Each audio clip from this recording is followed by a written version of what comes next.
Foi citado Dietrich Bonhoeffer, você que é bom em alemão aqui, né? Eu gosto de comida alemã, pastor. Somente aquele que está morto para sua própria vontade pode seguir a Cristo. Somente aquele que está morto para sua própria vontade pode seguir a Cristo. A ênfase do estudo desta semana é o discipulado. Podemos começar definindo o que é ser um discípulo? Um discípulo, no conceito bíblico, é um aprendiz, mas não como hoje você sentar numa sala de aula para ouvir o que o professor tem a dizer. No sentido bíblico, era um que seguia e, enquanto seguia, aprendia. Dependia de ser chamado e não de fazer um exame vestibular para se candidatar a uma vaga. Assim, Jesus chamou pessoas. E enquanto elas o seguiam, aprendiam dele.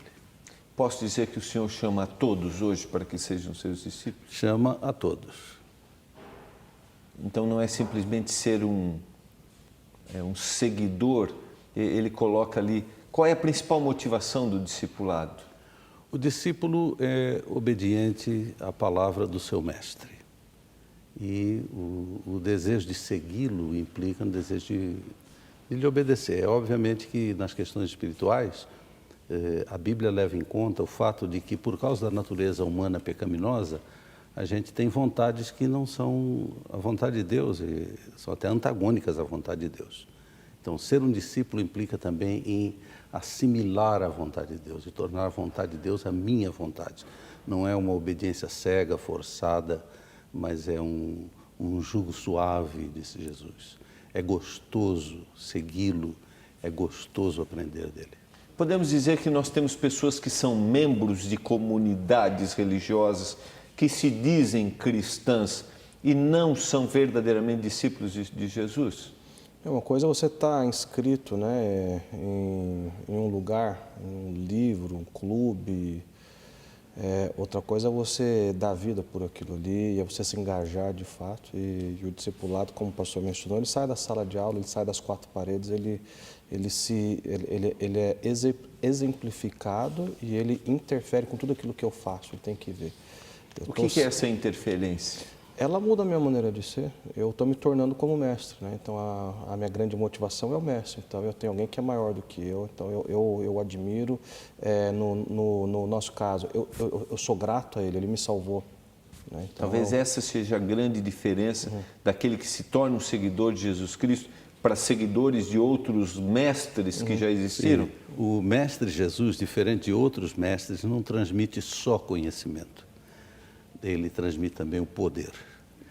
Jesus chamou discípulos para estarem com ele, para verem, para participarem com ele da obra, depois poderem sair e viver como ele viveu. Então não é só uma transmissão de um conhecimento intelectual, mas da capacitação para poder viver aquilo que está sendo ensinado. Porque a gente vai ver nessas pessoas a mudança de vida. Sim. Que essa interferência que você colocou existe nele e agora, por intermédio dele, vai existir. Ele passa a viver dentro do discípulo e a vida que o discípulo leva passa a ser a própria vida do mestre. Eu quero até colocar uma frase que está no Guia de Estudos, que é da escritora Ellen White, que nós cremos como uma profetisa, como inspirada. Ela diz: a devoção contínua estabelece uma relação tão íntima entre Jesus e seu discípulo que o cristão se torna como ele, perfeito, em espírito e em caráter. Perfeito. Exatamente isso que o senhor colocou. Ele se transmite, né? Ele se transfere. E a Bíblia diz, ele pode viver em mim. Exatamente. E é engraçado, pastor, até bom ser lembrado também, que essa transmissão, seja de caráter ou seja de valores, ela ainda respeita a identidade da pessoa que o próprio Deus criou. Mas agora ele faz uma Ok. transmissão desses valores que o transformam. Ou seja, os pescadores trouxeram o seu know-how para serem pescadores, mas não deixaram de ser pescadores, né? O coletor de imposto trouxe o seu know-how, mas não deixou de ser um administrador. E assim Cristo chamava pessoas para colocá-las em funções diferentes, né? Então o discípulo ele segue o seu mestre, mas o mestre tem planos específicos para cada discípulo. Nenhum discípulo é igual ao outro. Muito bem colocado, porque daí nós não se perde a identidade pessoal. Identidade, assim, de ser humano como único, né? Que Deus deu, Exatamente, ele não vai tirar agora exatamente. para assim. O mestre quer e o discípulo também quer. Os dois, Há uma união de vontades, né? Uma fusão de vontades. Muito bom. O Guia de Estudos usou o exemplo do chamado dos discípulos. Eu quero citar o texto que é Lucas, capítulo 5, os versos de 1 a 11. Eu vou especificar aqui o que está no verso 8. Vendo isto, Simão Pedro prostrou-se aos pés de Jesus, dizendo: Senhor, retira-te de mim, porque eu sou pecador. Pois à vista da pesca que fizeram, a admiração se apoderou dele de todos os seus companheiros, bem como de Tiago e João, filhos de Zebedeu, que eram seus sócios. Disse Jesus a Simão: Não temas, doravante serás pescador de homens. Nós temos aqui a primeira grande lição do discipulado. Qual é? Obedecer, né? Obediência. Se eu não obedecer, eu quero seguir você, mas aí você está andando, é para eu andar no seu caminho, mas eu falo, não, eu te sigo, mas eu não vou te seguir. Ou você segue ou você não segue, né? Então aí é uma obediência, é uma fidelidade do caminho ali, é um caminho proposto. Eu estou indo numa direção e agora o mestre me coloca em outra direção. Mas ele coloca no meu coração o desejo de andar nessa direção. Ele não impõe. Na verdade, o pecado nos tirou o livre-arbítrio, porque a gente quase que é obrigado a pecar o tempo todo. O que Deus faz é nos devolver o livre-arbítrio e nos permitir escolher, aceitar ou não o chamado dele. Então, ele chamou, os discípulos eram obedientes, mas aceitaram porque quiseram e obedeceram porque assim também o quiseram. Havia uma união da vontade divina com a vontade humana no processo do discipulado. Verdadeiramente tem que haver uma mudança no indivíduo e na intenção de vida desse indivíduo. Sim. Porque senão ele é simplesmente ele é aquele que está no rol de membros de uma comunidade. Um autômato, né? Exatamente. Um admirador, né? Eu sou um admirador. Eu admiro o caminho, eu admiro o mestre. Mas admirar não é o suficiente, né? Se eu quero me tornar algo melhor, né? E aqui eles se tornaram pescadores de homens. Sim. Talvez essa seja a grande diferença daquele que realmente é discípulo de quem não é simplesmente um membro. Cristo falou, jogue as redes, isso daí contrariava a lógica deles. Se tinha gente que conhecia o mar, eram eles ali. Passaram a noite toda, o melhor horário, eles viram que não tinha nada. Como é que vai ter agora, daquele jeito, naquele estilo? E a Bíblia diz que jogaram, a rede se rompia, o barco quase virou, mas eles obedeceram, né? E isso é ser um discípulo. E como o Oliveira mencionou, Jesus e Deus, eles não impõem uma anulação da sua personalidade. Eles eram pescadores. Jesus disse, pois serão pescadores de coisa ainda mais importante. É um aprimoramento da própria vida, o discipulado. Como se a gente fosse considerar o caso de Levi Mateus, que não era pescador, para ele Jesus disse, siga-me. E você sabe que o coletor de impostos, quando diz para uma pessoa, siga-me, por favor, ele vai examinar a vida, né? Aquilo que ele vivia dizendo para as pessoas, Jesus disse para ele, siga-me. E ele sabia, ele vai examinar a minha vida. Quer dizer, Jesus pegava a pessoa na circunstância em que ela estava e propunha para ela uma circunstância ainda melhor. Só negava, a expressão só se negava a seguir a Jesus quem não entendesse que aquilo era uma coisa muito boa. Agora, há um preço, pastor, há um preço. Só negava, né? Não disse só negava para não ser um cacófato aqui, né, pastor? Só negava realmente aquele que não entendia. Mas há um preço para ser pago. O preço é da interferência. Que preço a gente pode colocar daquele que se torna um discípulo? Bom, eles pararam de pescar, por exemplo, né? Então, Cristo nunca escondeu o preço. Ele falou várias vezes, olha, é que nem alguém que vai construir uma torre. Senta e calcula e vê se você vai. Daí, mais para frente, ele fala, quem não aborrecer pai e mãe, se a semente não cair, não morrer, não vai germinar. Há um preço que ele pode ser chamado em algum momento da vida de amigos, pode ser chamado de reputação, vulnerabilidade financeira, familiar e às vezes a própria vida, né? Que no caso acabou custando isso para todos. Né? Exatamente. Além disso, se você tem um professor muito rico e que ele diz, siga o meu exemplo, você subentende que vai ser rico como ele. Quando Jesus diz, siga o meu exemplo, e o exemplo dele foi de servir e de sofrer, está implícito no chamado que o custo de eu atender é minha disposição de viver como ele. A Bíblia chega a dizer que a nós nos foi concedida a graça de não somente crer nele, mas também sofrer por ele. Sofrer como Cristo sofreu é um privilégio para quem imagina poder viver a vida que ele viveu. Ainda que esse grupo inicial, essencialmente, eles tinham aquela perspectiva equivocada, né?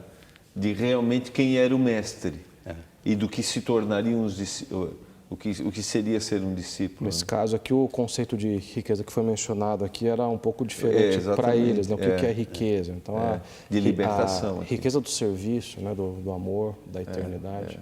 O guia de estudos, pastor, citou algo bem interessante sobre essa questão do preço.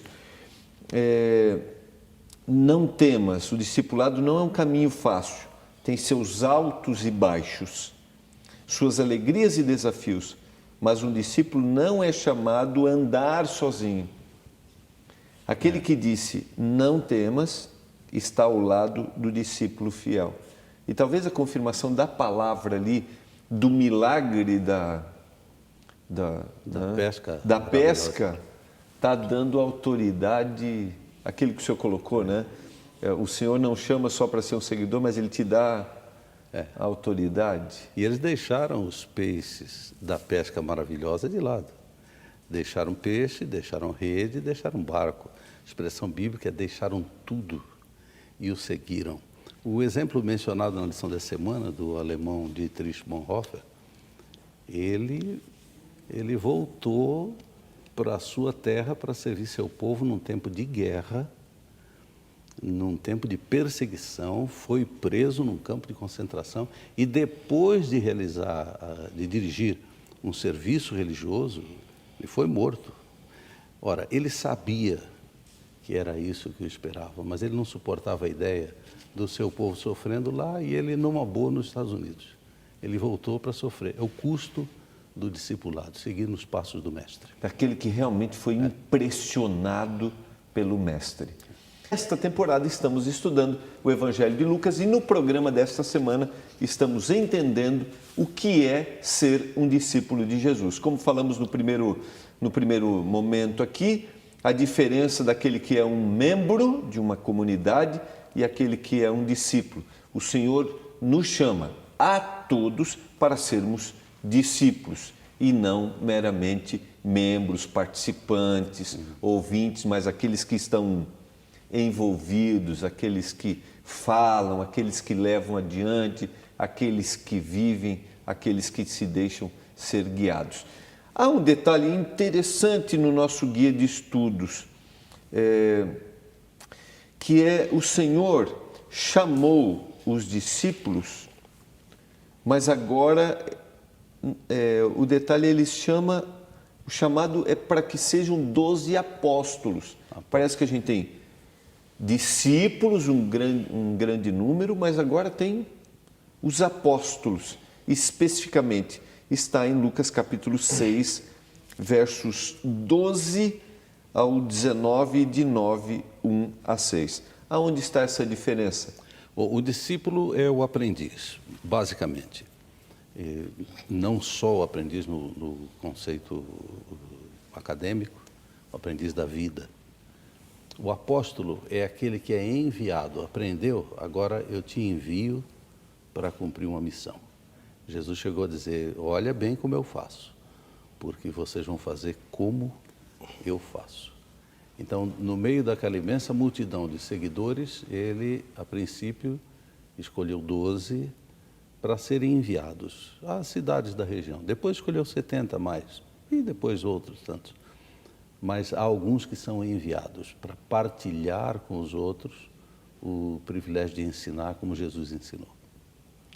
A gente tem aqui uma separação especial. Por que era essencial que eles se tornassem apóstolos? O Senhor tinha uma intenção específica aqui como missão? Ele estava criando um movimento, né? Uma comunidade, então ele precisava de líderes, né? Como o pastor mencionou aqui. O objetivo é multiplicação? O discípulo segue, o apóstolo vai. Ambos giram em torno de Cristo, né? Mas alguma coisa os diferenciava. Algumas pessoas elas falam assim, eram melhores, eram mais perfeitos, era a capacidade. Talvez fosse a disponibilidade. Mais do que capacidade. Sim. E o porque a gente está falando de pessoas sim. simples, né? E as potencialidades também, né? Isso okay. conta também, claro. Se eu tenho as duas coisas, melhor ainda, né? Mas você vai ter gente que é muito capaz e que não é disponível para o Evangelho, ou cuja disponibilidade é limitada. Deus chama todos, Deus usa todos. Agora, assim, é a forma como a gente responde ao chamado que faz a gente ou um admirador de banco, ou um discípulo que o segue, ou um apóstolo que vai e que pode, de fato, representá-lo. Então, a grande questão é a disponibilidade. Para o serviço. É a resposta que eles deram, né? Estou com o senhor. É possível alguém ser discípulo e não ser apóstolo. Okay. Mas não dá para ser apóstolo sem ter sido discípulo. É possível ficar só bebendo e aprendendo. Agora, para ir trabalhar, não dá para dispensar o aprendizado. Como foi dito, Jesus não buscou os mais gabaritados, vamos dizer assim, mas buscou aqueles que tinham disposição e disponibilidade e potencialidades que ele mesmo, durante o processo do discipulado, desenvolveu neles para poder usar depois. A gente tem até que se olhar a questão da capacidade. Tradicionalmente, a gente olha que o mais capaz, né, que seria Judas, acabou sendo aparentemente mais capaz. Uma coisa não anula a outra, elas são complementares, né? Por um lado, o requisito básico... Você diz a capacidade e disponibilidade. Não quer dizer que ele vai pegar alguém que não seja capaz. Não, ele chama todos, né? Mas o requisito básico é a disponibilidade. Agora você vê diferença de ministérios entre os próprios discípulos, dos que desenvolveram mais as suas aptidões, dos que desenvolveram menos. A gente, em contrapartida de Judas, né, que o senhor mencionou, a gente fala muito sobre Pedro. Não, Pedro era o mais iletrado, mas Pedro ele curou, ele fez isso, tal, não sei o que lá. Um professor meu me fazia pergunta sempre, qual foi a contribuição que Pedro deu para o Evangelho? Ele escreveu ali umas 2 ou 3 epístolas ali que ele participou. Pega Paulo, igualmente disponível, mas que desenvolveu ao máximo a sua capacidade.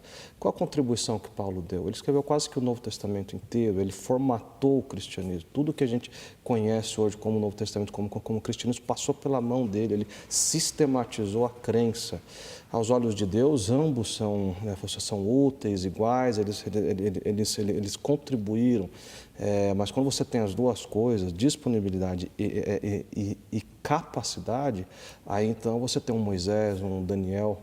Deus usa todos, Deus usa todos. Eu tenho uma dificuldade com aquela frase que Deus não chama os capacitados, Ele capacita os escolhidos, Ele chama todos. Chama os capacitados, inclusive. E capacita quem ele precisar, mas o primeiro requisito é a disponibilidade. Os capacitados e os não. Isso, mas começa com a disponibilidade. E Ele promete dar o restante para a gente, mas às vezes a gente se esconde de forma medíocre atrás de um chamado. Não, agora eu estou bem, eu vou servir a Deus como eu sou, se Raabe serviu, se Pedro serviu, Judas que tinha tudo e traiu Jesus, mas você tinha outros, né, que uniram esses dois universos e foram extraordinários, né? Então, eu creio que Deus nos chama para dar o máximo daquilo que nós podemos. Ele precisa de todos e precisa dos melhores também. Exatamente. Agora, o exemplo que o Oliveiros citou é tremendo, porque Paulo não tinha sido dos 12 discípulos. E não tinha convivido com Jesus naquele período. Tanto que quando a igreja primitiva questionou a autoridade dele, por não ter sido do grupo dos 12, ele disse, mas eu gastei tempo com o Senhor me concedeu essa graça, apareceu para mim, gastou um tempo comigo e me ensinou, então eu me tornei discípulo, portanto posso também ser apóstolo. Usou o melhor de si sem ter convivido os 3 anos e meio com Jesus. Quer dizer, se Deus pôde usar Paulo, pode usar a mim, pode usar você, usar qualquer pessoa que se disponha a ter intimidade com Ele, aprender e sair para o serviço. Muito bom. E eu quero lembrar Lucas aqui, que acabou não sendo discípulo, sendo um gentil e que teve uma influência e de escrita de palavras, nós citamos aqui em programas anteriores, é uma grande influência. A gente tem o Evangelho e a gente tem Atos. Que é o nosso maior tratado de missiologia, de eclesiologia, né? Junto com os outros, claro, mas ele traz, torna evidente muita coisa. O que vocês estão colocando são aspectos muito interessantes para a gente considerar. Quando alguém que não é capaz, aparentemente, se submete, o que Deus pode fazer por ele. Deus usa todos. E quando alguém que é capaz se submete, o que Deus pode fazer por ele. E o mais importante, alguém que não é capaz, mas se torna capaz nesse processo. Porque Deus dá isso daqui para a pessoa, Ele dá o lastro, ele tira a pessoa, coloca em lugares e nos usa, né? Então, o chamado de Cristo, eu compreendo assim, é para essas duas coisas, é para estar disponível, mas é para ir ao máximo. Ele não vai justificar a minha mediocridade ou me permitir esconder atrás do fato de que eu fui chamado, então está tudo certo, funcionou para Pedro, para o outro, então eu vou ficar tranquilo aqui. Não é assim. Eu preciso estudar como discípulo, eu preciso treinar, eu preciso ensaiar até eu ser aquilo que eu posso ser de melhor. Falar melhor, conversar melhor, me relacionar melhor, impactar melhor, trabalhar melhor. O cristão, o discípulo, ele perde o direito de ser medíocre. Ele está imitando Jesus. Boa frase essa. Os dois estão boa. bem nas frases. O cristão perde o direito de ser medíocre. Vamos sublinhar essa. Verdade. Sim, pastor. Eu ia dizendo que Lucas não foi discípulo de Jesus, mas foi discípulo de discípulos. Quer dizer, o discipulado é multiplicador. E se bem que as frases de Paulo estão entre as mais belas e intelectualmente mais bem construídas do Novo Testamento, há muitos exegetas que dizem que a abertura do Evangelho de Lucas está entre as frases mais bem construídas de todo o Novo Testamento.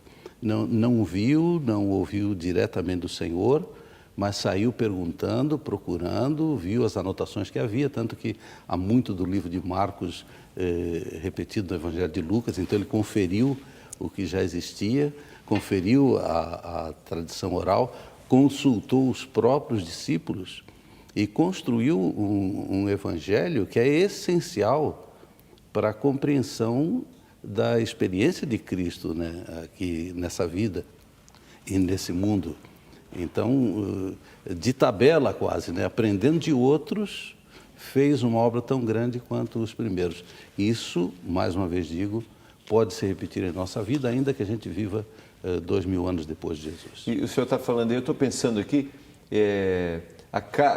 o Evangelho e Atos é direcionado para alguém que é também um discípulo, que é teófilo, que alguém, provavelmente alguém que tenha se convertido e precisava dessa... Né? Então ele é intencional aqui. Ele tem um objetivo. E Teófilo é um tipo, né? É um modelo. Era uma pessoa, um nome bonito, né? Amigo de Deus, ou aquele que ama a Deus. Amigo de Deus. Mas é também um símbolo de todas as pessoas que amam a Deus. O Evangelho é dirigido a todos, né?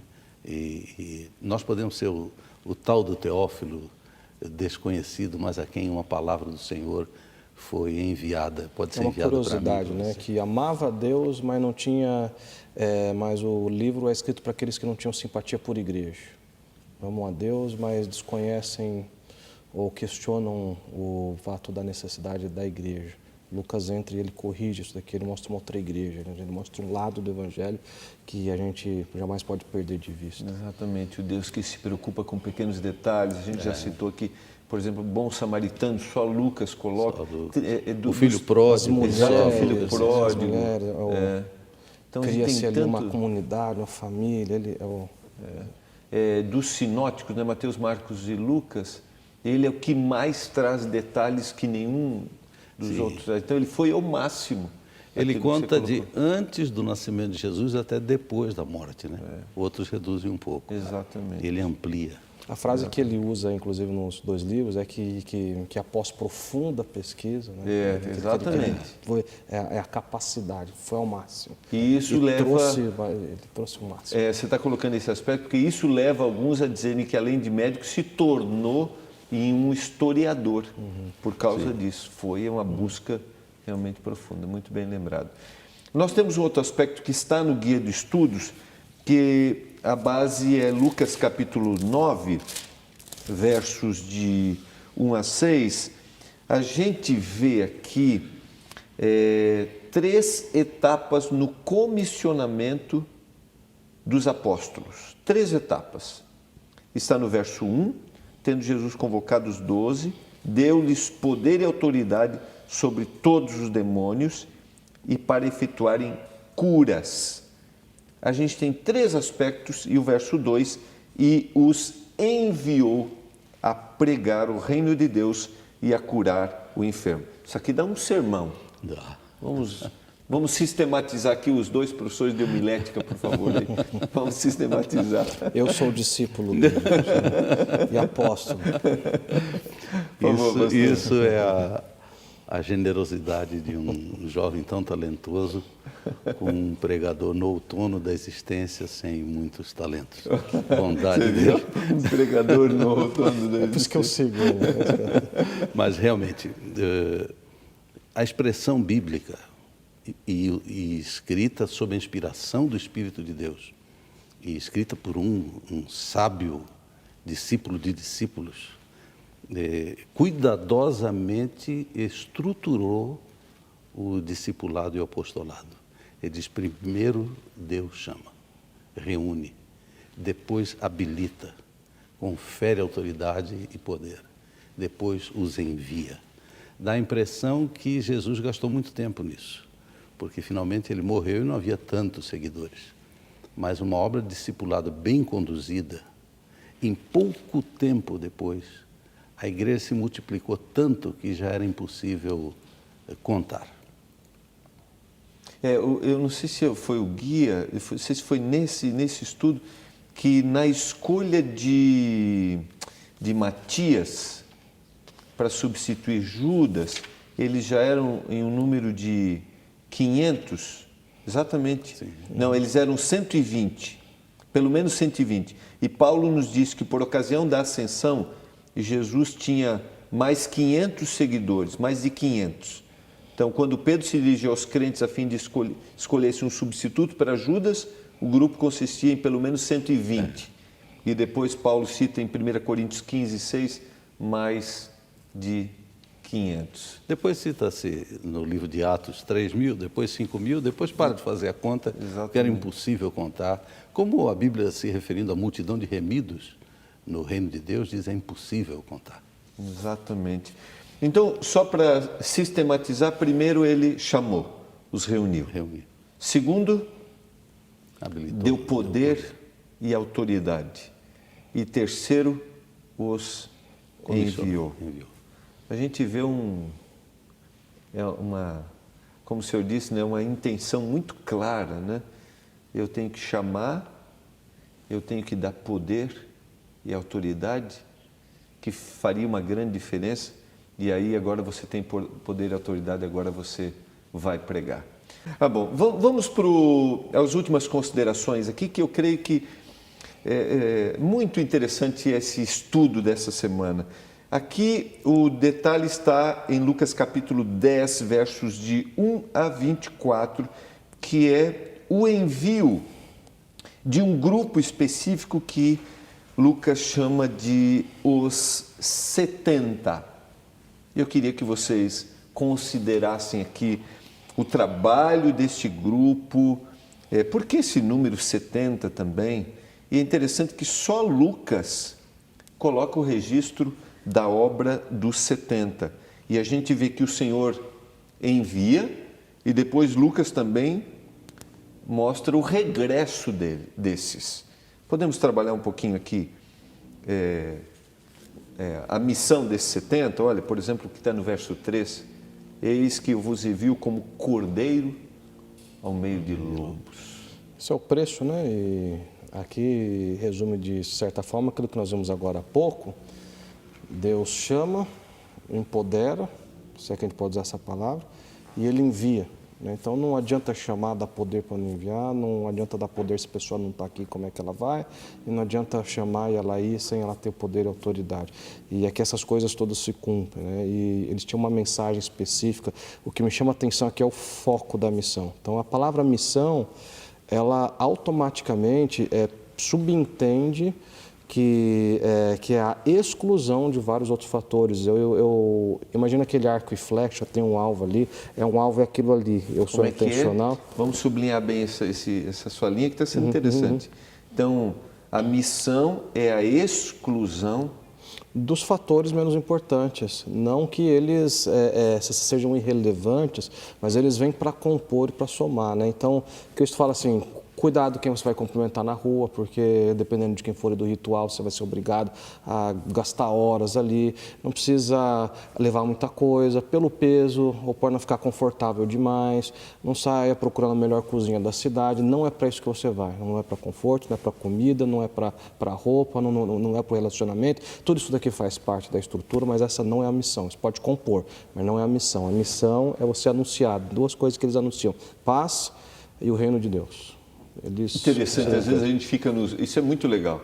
Às vezes a gente fica no periférico e não é intencional. O discipulado exige um senso de prioridades que só Deus pode conferir.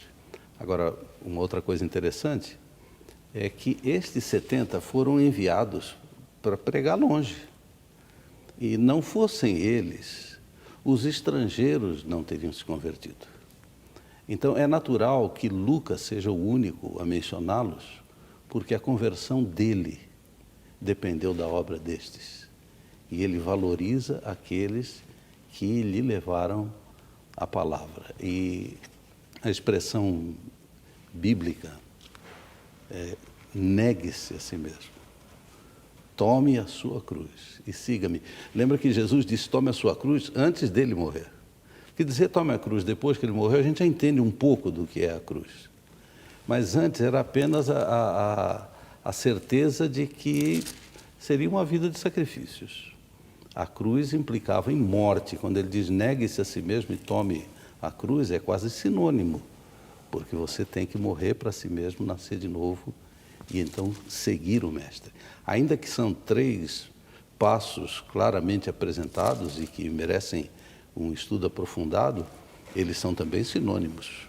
Quer dizer, o discipulado é uma obra em conjunto, é um todo, o discipulado e o apostolado, né?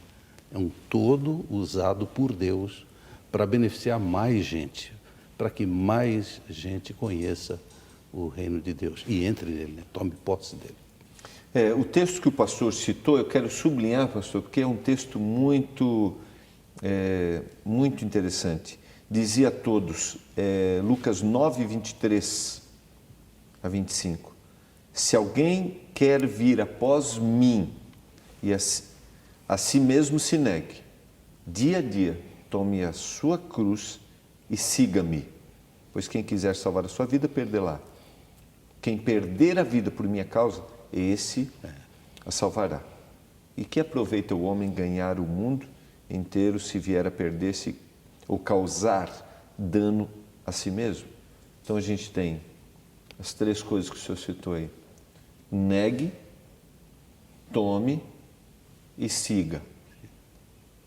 Nós temos a profundidade do exercício do discipulado aqui. E ele apresenta aí um resumo da vida cristã que é paradoxal. Ele diz, se você se preocupar demais com a sua vida, vai perdê-la. E se você se preocupar mais com o reino de Deus, vai ganhar. Alguém explicando essa expressão bíblica de Jesus diz o seguinte, para um cristão, é melhor ser o roubado do que ser o ladrão. Para um cristão, é melhor ser o enganado do que ser o mentiroso. É melhor ser aquele de quem se falou mal do que ser o maledicente. Então, os paradoxos da vida cristã, na aparente perda existe ganho e no aparente ganho existe perda. Muito bom, vou sublinhar essa frase também. Tem muitas frases aí que você tem que sublinhar, professor. É verdade. O paradoxo aparente da vida cristã, Sim. que é perda, em realidade é ganho. É ganho. A gente tem aqui exatamente, pastor, esse desafio. Como que alguém que está nos assistindo hoje pela primeira vez, por exemplo, alguém que está tendo contato com a palavra de Deus, e agora ele ouve, ó, você quer ser meu discípulo? Então negue-se a si mesmo, tome a cruz e siga-me. Como que eu digo para ele que isso é benéfico? Olha, acho que pode dizer quem seguiu e quem viu na sua vida. Qualquer cristão pode contar a sua história. Eu vou seguir a Cristo, naturalmente eu vou deixar de seguir uma porção de outras coisas. Por prazer e por amor. Isso daqui vai mexer com a minha vida, dá um preço, mas eu sou feliz e eu tenho uma esperança, uma certeza de muitas coisas que ainda estão por vir. O preço é alto, mas a recompensa ela é maior que o preço. E quando a recompensa é maior que o preço, é só se eu não entendi mesmo que eu não vou praticar aquilo ali. E na vida cristã, e eu digo na vida completa cristã, que a gente leva aqui a vida que Deus nos prometeu na eternidade. A vida cristã valoriza mais a eternidade do que o agora. Valoriza mais o além do que o aqui.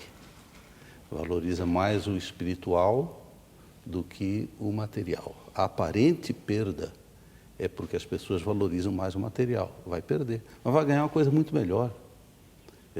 Perde esse dia que passa, mas ganha os séculos intérminos da eternidade.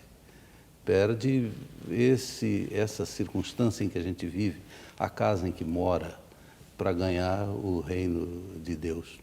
A troca vista pelo ângulo divino é muito proveitosa. A vida cristã, o destino dela é muito bom e é imerecido. É um dom da graça divina. Aceitou? Paga um preço nessa vida, mas há uma eternidade de alegrias pela frente. E talvez o maior preço está aqui no Guia de Estudos, no discipulado cristão, a morte para o eu não é uma opção, mas é uma necessidade. Porque senão eu não vou. Não tem como ser discípulo se o eu não foi realmente entregue. E a gente tem inúmeros textos, por exemplo, da escritora Ellen White, que diz que a maior luta que eu tenho... E Ellen White ainda acrescenta que quando eu entrego a Deus a minha vontade, o que é que eu estou dando para Deus? Uma coisa boa? Não. Uma vontade que só quer coisa ruim. E Ele a devolve retificada para o bem. E ela acrescenta uma frase para você anotar, que ela diz: e muitos se negam a entregar a vontade a Deus. Envergonho-me de ouvi-lo, envergonho-me de escrevê-lo. Muitos se negam a entregar a vontade a Deus. Entrega uma coisa que não é boa e recebe retificada uma coisa boa. Negar-se é perder. Tem um aspecto que, para a gente terminar, eu gostaria que vocês considerassem.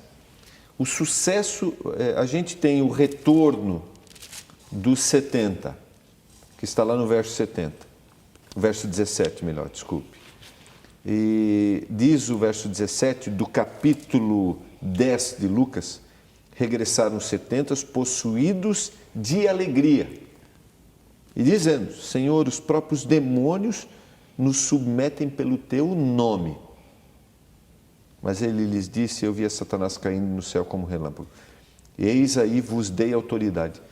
Onde está verdadeiramente o sucesso de um evangelista, de um discípulo, daquele que leva a mensagem de salvação?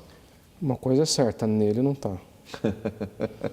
Ele foi chamado, lembra que ele recebeu poder, depois ele foi enviado. Então é o poder, há uma estrutura por detrás disso daí que às vezes foge aos nossos olhos e o poder está lá.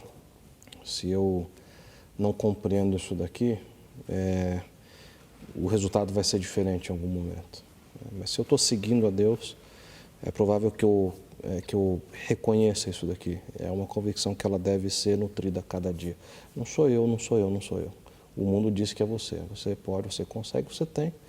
Deus diz: eu tenho mais, eu posso mais, eu consigo mais, deixa eu. A gente corre o risco de trazer o mérito pessoal. É. A gente corre esse risco. Agora, Jesus Cristo, que também foi enviado pelo Pai do céu para esse mundo, ele disse: as palavras que eu digo, não digo de mim mesmo, eu digo como o Pai me enviou. Então, ele exemplifica na vida o ensinamento que ele transmite. Então, quando você fala as palavras de Cristo, está seguindo o exemplo dele, que também disse as palavras do Pai. E é pelo poder dele que os resultados aparecem. Agora, dá uma tremenda alegria. Você sabe que foi o poder de Deus, mas você fez uma oração e aquele doente foi curado. Você encontrou um ser humano triste, desamparado, perdido nos vícios, e quando Deus lhe usou, aquela vida foi transformada. É impossível a gente não se sentir feliz na certeza de que é uma ferramenta na mão de Deus, de que a gente pode ser alguém a quem Ele usa para fazer a sua obra. E não há maior prazer do que isso, não há maior prazer. E essa vitória, eu até quero colocar o que está no Guia de Estudos, 3 reações notáveis de Jesus ao sucesso da missão dos 70. A primeira, o sucesso do evangelismo. Jesus viu uma derrota de Satanás. Sim. Isso aqui é muito interessante. A segunda, quanto mais envolvidos na obra do evangelho, quanto mais envolvido na obra do evangelho alguém esteja, mais autoridade é prometida. Então, é aquilo que a gente falou, né? Não é ele, mas é o que o Senhor está dando. E terceiro, é que a alegria do evangelista não deve estar no que é realizado na terra, mas no fato de que o seu nome está sendo escrito no céu. A gente não conhece os parâmetros totais do trabalho de Deus, né? E isso daqui deixa um desafio para a gente, como igreja, como movimento. O que nós estamos fazendo? Estamos criando discípulos, estamos criando apóstolos, estamos criando espectadores. Não é um problema que ele é novo nosso, ele não é inédito, ele já estava lá na época. Tinha 12, mas tinha 70. Também tinha uns 5.000 que queria fazer Jesus de rei. Tanto que as últimas palavras de Cristo, de acordo com Lucas, em Atos, vocês vão fazer discípulos, façam discípulos. Façam discípulos. E essa é a missão para todos nós. Essa é a única forma da igreja prosperar. Exatamente. Cristo não apenas diz o que fazer, Exatamente. mas como fazer, de onde vem o poder para fazer. Ok.